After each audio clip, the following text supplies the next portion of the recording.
Сәлем қыздар, қалайсыздар? Маған осын бір үлкен қорапша берген заттар салуға, тігуге арналған заттар салуға.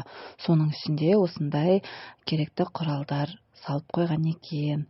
Енді мен осыны ашып жатырмын. Қазір ішін сіздермен бірге қараймыз. Осындай кішкентай чемоданчик. Қызық, иә? Енді ішін ашайық.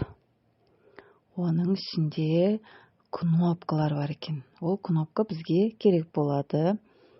Және метркі. Мына метркімен мен қолданып көрген жоқпын, бірақ қарау керек. Және де осындай түрлі түсті жіптер салып қойған екен. Ол жіптер содан кейін осы инен салып қойған екен. Жіптерді енді машинкеге арналған жіп деп ойламаймын. Және де осындай түйреуіштердің үлкен кішісін бәрін салып қойған екен.